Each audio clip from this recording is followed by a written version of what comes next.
vérité. Donc le fait d'être avocat me permet d'avoir une liberté, notamment de vie, d'avoir des revenus. Rachida Dati a choqué la France entière.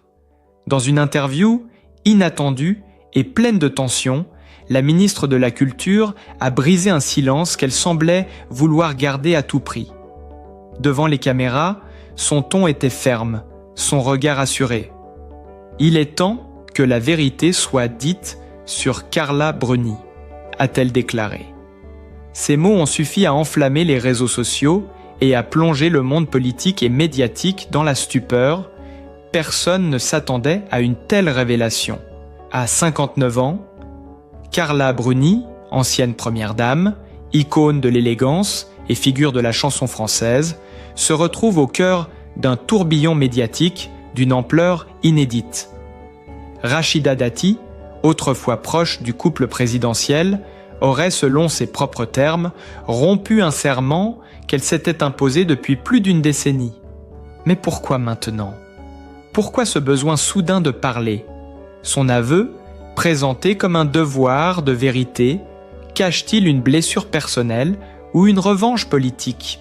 Le public, médusé, a vu défiler les extraits de vidéos où la ministre évoque un secret lourd, presque insoutenable, lié à la vie privée et aux années passées de Carla Bruni. Le ton grave, presque solennel, a donné à cette confession un parfum de scandale et de mystère. Les mots « trahison », « secret d'État » et « manipulation » circulent pro déjà dans les titres des journaux. Jamais encore, une révélation de cette nature n'avait provoqué un tel choc dans les cercles du pouvoir et du show business. La France retient son souffle. Que cache réellement cette histoire ? Et jusqu'où ira cette vérité désormais impossible à taire ? Mais cette fois, ce n'est pas la première dame actuelle que Rachida Dati évoque, mais une autre femme du pouvoir, Carla Bruni, avec qui elle partagea jadis les coulisses les plus secrètes de l'Élysée. Dans un ton bien plus direct que dans son livre « La confiscation du pouvoir », la ministre a décidé de parler sans filtre, brisant le tabou qui liait encore son nom à celui de l'ex-première dame. Elle l'a dit avec calme, presque avec une gravité contenue. Ce que j'ai vu, ce que j'ai su, ne peut plus rester dans l'ombre. Et ce simple aveu a suffi à enflammer les plateaux télévisés, les rédactions et même les cercles politiques les plus fermés. Les journalistes présents ce jour-là décrivent une atmosphère électrique, une tension palpable, comme si chaque mot prononcé risquait de faire basculer des années de silence. Rachida Dati, habituellement mesurée, a parlé avec une intensité rare, mêlant respect et désillusion. Elle n'a pas cherché à attaquer frontalement Carla Bruni, mais ses propos ont dévoilé une part d'ombre, une vérité dérangeante que peu soupçonnaient. Certains y ont vu un cri du cœur, d'autres une confession politique soigneusement calculée. Selon des sources proches de la ministre, cette révélation n'est pas née du hasard. Elle aurait longuement hésité, pesé chaque mot, consciente du séisme qu'allait provoquer son témoignage. Les proches de Carla Bruni, eux, se murent dans le silence, déconcertés par l'audace de cette sortie publique. Les chaînes d'information tournent en boucle, disséquant chaque phrase, chaque inflexion de voix, tandis que les internautes s'interrogent « Quelle vérité terrible Rachida Dati vient-elle de mettre au jour ?» Là où elle saluait jadis la force tranquille de Brigitte Macron, Dati semble ici vouloir révéler le revers du pouvoir, la solitude et les secrets étouffés qui hantent celles qui ont partagé la vie des hommes les plus puissants de France. Sa voix, vibrante d'émotions contenues, a traversé les écrans comme un éclair, laissant derrière elle un sillage de stupeur. Et dans ce tumulte, une certitude s'impose. Rien ne sera plus jamais comme avant entre ces deux femmes que tout, autrefois, semblait unir. Après ce moment de vérité troublant, les souvenirs se sont enchaînés dans l'esprit de Rachida Dati, comme si le passé refaisait surface avec une intensité nouvelle. Elle a à évoquer presque avec nostalgie ces années où tout semblait possible, où les amitiés naissaient dans le feu du pouvoir. Avant Carla Bruni, il y avait Cécilia Attias, la première grande alliée, celle qui l'avait poussée vers la lumière. « Je lui dois beaucoup », disait-elle alors, la voix tremblante de sincérité. Cécilia, femme de tête et d'instinct, avait cru en elle à une époque où peu osaient le faire. C'est grâce à elle que Rachida Dati avait obtenu ce poste décisif de porte-parole pendant la campagne de Nicolas Sarkozy. Mais les amitiés à l'Élysée ne durent jamais longtemps. Après la rupture de Cécilia et du président, le lien s'est peu à peu effiloché jusqu'à disparaître dans le silence des années. Dati l'a avoué sans détour. Cécilia ne vit plus en France, et les 2 dernières années ont été intenses pour elle. Derrière ces mots polis se cache la mélancolie d'une relation perdue, une époque révolue où la confiance avait encore sa place. Puis, presque naturellement, le destin l'a conduite vers Carla Bruni, la nouvelle compagne du président. Une autre femme forte, mais d'une nature bien différente, plus réservée, plus calculée, plus insaisissable. Entre elles, la complicité s'est d'abord tissée dans la douceur, entre confidences et regards échangés dans les couloirs feutrés du pouvoir. Rachida admirait chez Carla son calme apparent, sa façon de désamorcer les tensions avec un simple sourire. Pourtant, sous cette harmonie de façade, des fissures commençaient déjà à se dessiner.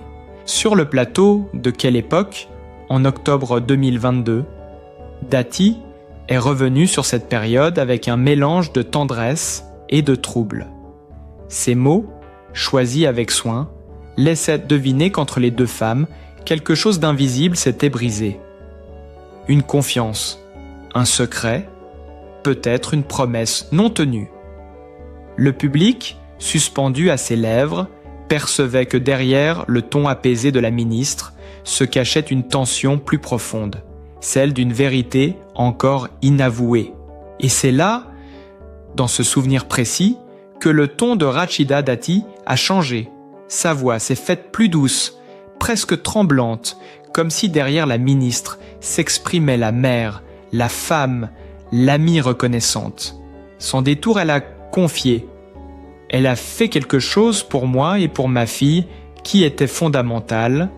J'avais un petit souci avec Zora et je lui suis reconnaissante à vie. À cet instant, la salle entière s'est tue. Nul ne savait vraiment de quoi il s'agissait, mais chacun a senti le poids d'un geste rare, intime, presque sacré. Carla Bruni, souvent perçue comme distante, a soudain pris un visage plus humain, plus maternel. Rachida Dati, habituellement si pudique sur sa vie privée, laissait transparaître une émotion sincère, comme si elle revivait un moment d'entraide qui l'avait marquée à jamais. Le mystère reste entier. Qu'a donc fait Carla pour Zora? Une intervention discrète, une aide médicale, un soutien moral? Rachida ne l'a jamais précisé. Peut-être parce que certaines dettes du cœur n'ont pas besoin d'être expliquées. Elle a poursuivi, d'une voix chargée d'admiration. C'est une femme courageuse, vraie, pas enfermée dans un statut ni dans une image. Elle se bat pour ceux qu'elle aime, je l'ai vue faire. Ces mots, dits avec gravité, résonnaient comme un hommage autant qu'un aveu de loyauté. Et pourtant, derrière cette reconnaissance, on sentait poindre une nuance de douleur, comme si ce lien, si précieux autrefois, s'était aujourd'hui fissuré. Dans l'univers impitoyable du pouvoir, une amitié aussi sincère entre 2 femmes fortes semblait presque improbable. Et pourtant, elle avait existé.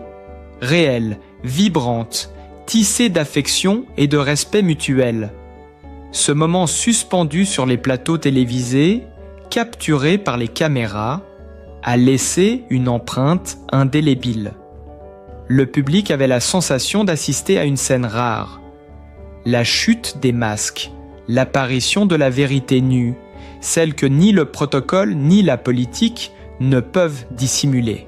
Au fil des années, alors que les rumeurs et les confidences entourant sa relation avec Carla Bruni nourrissaient encore la curiosité des médias, Rachida Dati, elle, continuait à tracer sa route, animée d'une ambition farouche et d'un sens aigu du devoir. Mais c'est un événement précis, presque un tournant, qui allait définitivement sceller sa notoriété auprès du grand public. Sa nomination historique comme garde des Sceaux en 2007. À peine entrée au gouvernement, elle devenait la première femme d'origine maghrébine à occuper un ministère régalien en France. Les caméras du monde entier se tournaient vers elle, fascinées par ce visage nouveau de la République. Dès les premiers jours, Rachida Dati imposa un style direct, tranchant, sans concession. Dans un univers d'hommes, souvent brutal et codifié, elle ne se laissa jamais intimider. Sa voix, ferme, son regard clair, son allure impeccable, tout en elle incarnait la réussite, la discipline et la volonté. Elle parlait de réforme, de justice, de mérite, et chaque mot semblait peser, calculé, comme un coup de marteau sur l'enclume du pouvoir. Les Français découvraient une personnalité qui ne laissait personne indifférent, admiré par les uns, redouté par les autres. Mais au-delà du symbole politique, c'est son parcours personnel qui captiva l'opinion. Née dans une famille nombreuse, issue d'un milieu modeste, Rachida avait gravi les échelons un à un, sans appui, sans fortune, portée uniquement par son travail et sa détermination. Ce contraste entre ses origines et les ors de la République fascinait autant qu'il dérangeait. Les médias se déchaînaient, les débats s'enflammaient, et elle, droite dans ses talons aiguilles, affrontait tout avec une élégance froide. Puis vint la réforme de la carte judiciaire, l'un de ses projets les plus controversés. Elle en parla comme d'une nécessité, d'un mal pour un bien. Les critiques fusèrent, les magistrats protestèrent, mais elle tint bon. Cette bataille, âpre et publique, forgea son image de femme de fer, mais aussi celle d'une figure solitaire, parfois incomprise. Derrière les sourires maîtrisés, on devinait la tension, la fatigue et cette volonté inflexible de ne jamais céder. En parallèle, son livre « La confiscation du pouvoir », publié quelques années plus tard, confirma son statut d'icône politique autant que de femme de plume. Dans cet ouvrage, elle n'écrivait pas seulement sur la politique. Elle racontait le combat intérieur, la soif de reconnaissance, les blessures cachées derrière les vitrines du pouvoir. Sa plume, vive et tranchante, dévoilait une vérité rare, celle d'une femme qui n'avait jamais eu le luxe d'être faible. Ce livre, tout comme ses prises de position publiques, marqua une étape essentielle. Les lecteurs y retrouvèrent cette même intensité qu'ils percevaient dans ses discours. La sincérité brute, parfois dérangeante, d'une femme qui n'a jamais cherché à plaire, mais à convaincre. Les critiques parlèrent d'un texte audacieux, d'une écriture sans filtre, à son image. Et c'est justement cette franchise, ce refus du compromis, qui firent d'elle une figure incontournable du paysage français. Chaque apparition médiatique devenait un événement. Chaque mot, une étincelle. Rachida Dati ne se contentait plus d'exister dans le décor politique. Elle occupait la scène, en imposant son rythme, son énergie, son tempérament incandescent. Les caméras la suivaient, fascinés. Les journalistes s'arrachaient de ses interviews et le public, qu'il l'aime ou qu'il la critique, ne pouvait tout simplement pas détacher le regard. Ainsi, entre le fracas des débats, les amitiés brûlées et les confidences sous haute tension, elle s'était forgée une place à part. Ni totalement du côté du pouvoir, ni jamais du côté de l'ombre. Et tandis que certains voyaient en elle une figure de scandale, d'autres y lisait le portrait d'une femme rare, celle qui, sans jamais plier, avait transformé ses blessures en puissance et son silence en force publique. Bien avant les éclats du pouvoir, bien avant les plateaux télévisés et les discours enflammés, il y eut une petite fille, née dans une cité modeste de Bourgogne, au milieu du bruit des usines et du souffle dur de la vie ouvrière. Rachida Dati a vu le jour à Saint-Rémy, dans une famille nombreuse où le courage tenait lieu de luxe. Deuxième d'une fratrie de 12 enfants, elle a grandi dans un univers où rien n'était acquis, où chaque geste comptait, où le moindre rêve semblait trop grand pour tenir dans les murs étroits de leur logement social. Son père, maçon marocain, rentrait tard le soir, les mains couvertes de ciment et de fatigue. Sa mère, d'origine algérienne, veillait sur les enfants avec une tendresse ferme, rythmant leur journée entre l'école, la prière et les repas frugaux. Dans ce décor simple, Rachida apprit très tôt la valeur du travail et la dignité du silence. Elle n'avait pas les moyens, mais elle avait déjà cette lumière dans le regard, celle de ceux qui refusent le destin qu'on leur a écrit. À l'école, elle se distinguait, pas par facilité, mais par acharnement. Les professeurs se souvenaient d'une élève discrète, méthodique, qui restait après la classe pour recopier les leçons, corriger les fautes, comprendre ce que les autres oubliaient. Dans les cours de récréation, pendant que les enfants jouaient, elle rêvait. Pas de célébrité ni de fortune, mais d'une vie différente, libre, bâtie par elle seule. Pourtant, la route fut rude. Les difficultés financières pesaient sur toute la famille. Il y eut des hivers sans chauffage, des journées entières sans électricité, des cahiers réutilisés d'une année sur l'autre. Mais dans cette austérité, Rachida puisait une force rare. Chaque obstacle devenait une épreuve à surmonter, chaque injustice un moteur. Elle n'a jamais eu peur de l'effort. Elle l'acceptait, le transformait en énergie. À l'adolescence, elle travailla les week-ends pour aider ses parents, surveillante, aide comptable, standardiste, tout ce qui pouvait rapporter quelques francs. Et même là, au milieu de la routine, elle ne perdait pas de vue ce qu'elle voulait devenir. Son ambition, silencieuse mais indestructible, grandissait dans l'ombre. Elle savait qu'elle devrait se battre 2 fois plus, parce qu'elle était femme, parce qu'elle était fille d'immigrés. Les années suivantes furent un long apprentissage du courage.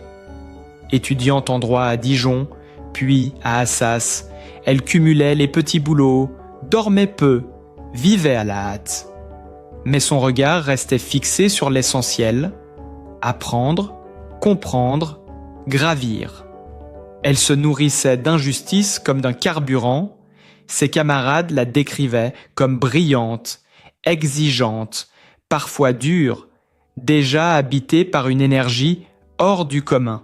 Dans les amphithéâtres où résonnaient les voix de ceux qui deviendraient juges, avocats, politiciens, Rachida savait qu'elle ne partait pas avec les mêmes armes. Elle n'avait ni réseau, ni nom célèbre, ni fortune. Mais elle avait cette obstination farouche qui fait plier le sort. Et au fond d'elle, une promesse faite à l'enfant qu'elle avait été, ne jamais revenir en arrière. Ce mélange d'humilité et de feu intérieur allait devenir sa marque, sa force, son mystère. Ceux qui la croisaient alors ne s'en doutaient pas, mais dans cette jeune femme discrète, vêtue simplement, se dessinait déjà la future ministre, la combattante qui transformerait les blessures de son enfance en tremplin vers la lumière. Derrière la carapace politique, derrière les micros et les flashs, Rachida Dati cache une vie personnelle faite de silence, de choix assumés et de blessures gardées pour elle seule.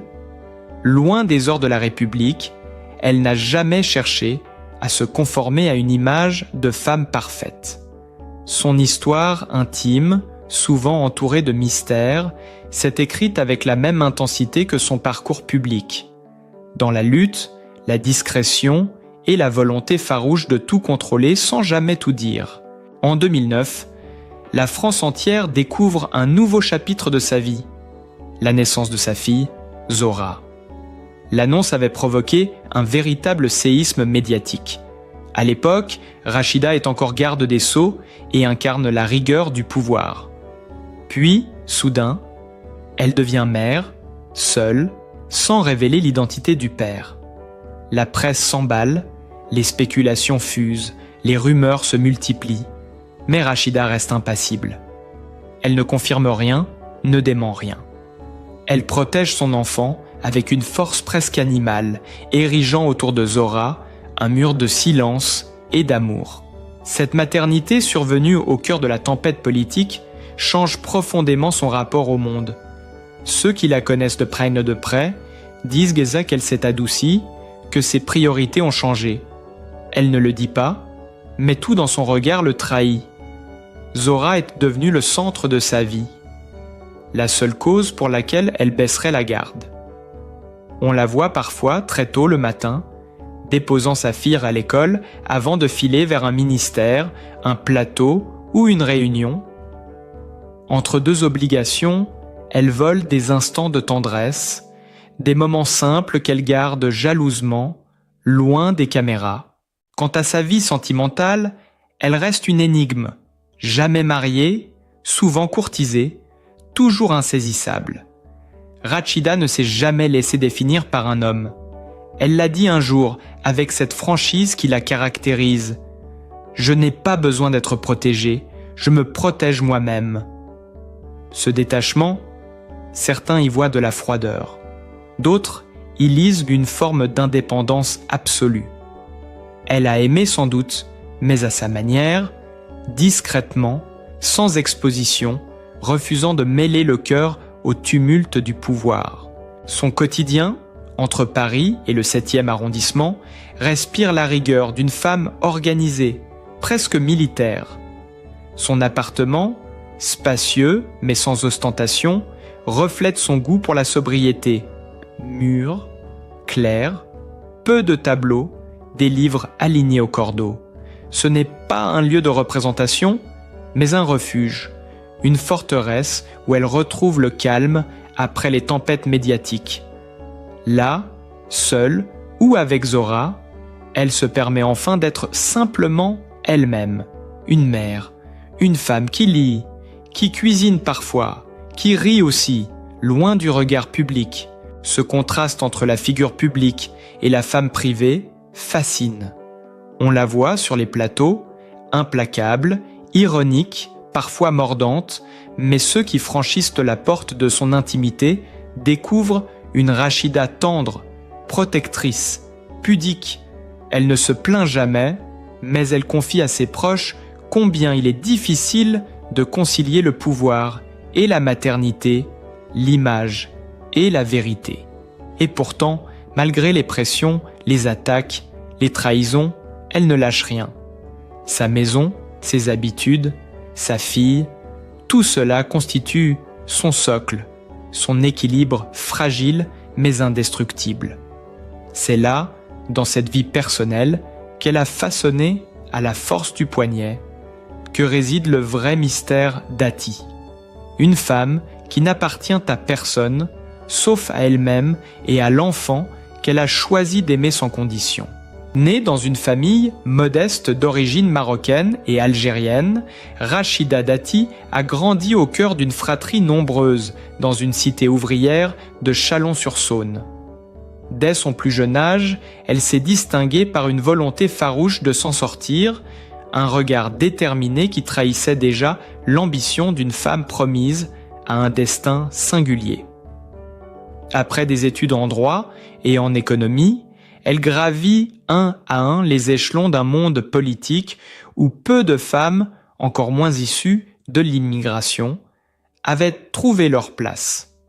Sa carrière débuta discrètement dans les coulisses des cabinets ministériels avant de connaître une ascension fulgurante lorsque Nicolas Sarkozy la remarqua. Cette rencontre fut le tournant de sa vie. D'assistante juridique, elle devint garde des Sceaux, symbole éclatant d'une république ouverte et méritocratique. Pourtant, derrière le sourire maîtrisé et les tailleurs impeccables, Rachida Dati cachait déjà un parcours semé d'embûches, de critiques et de combats intérieurs qu'elle menait sans jamais fléchir. Dans un monde où les jugements se propagent plus vite que la compréhension, l'histoire de Rachida Dati nous rappelle à quel point la résilience peut être belle. Née d'un père maçon et d'une mère femme au foyer, elle n'a jamais eu la vie facile. Et pourtant, elle a toujours choisi de se battre avec dignité, d'avancer sans renier ses origines, de montrer qu'une femme issue d'un quartier modeste pouvait non seulement rêver, mais aussi réussir. Rachida n'est pas seulement une figure politique, elle est le symbole d'un combat silencieux mené par tant de femmes, celui de la reconnaissance, de la force et du respect. Elle a à essuyer les tempêtes, affronter les critiques, souvent injustes, et s'est tenue droite, toujours avec cette flamme dans le regard. Derrière la ministre, il y a une femme, une mère, une âme profondément humaine. Aujourd'hui, au-delà des titres et des fonctions, ce qu'elle incarne, c'est l'espoir. L'espoir qu'aucune barrière sociale, aucune origine, aucune épreuve ne peut empêcher quelqu'un de se construire un avenir. Alors, prenons un instant pour voir au-delà des apparences, pour saluer son courage, pour reconnaître la valeur d'un parcours inspirant. Si cette histoire vous touche, si vous croyez encore en la force de la volonté, en la beauté de la persévérance, montrez-le. Laissez un like, partagez cette vidéo pour que d'autres découvrent son chemin et abonnez-vous à la chaîne pour continuer à suivre ces récits qui parlent au cœur, parce que soutenir ces histoires, c'est choisir d'aimer un peu plus l'humanité.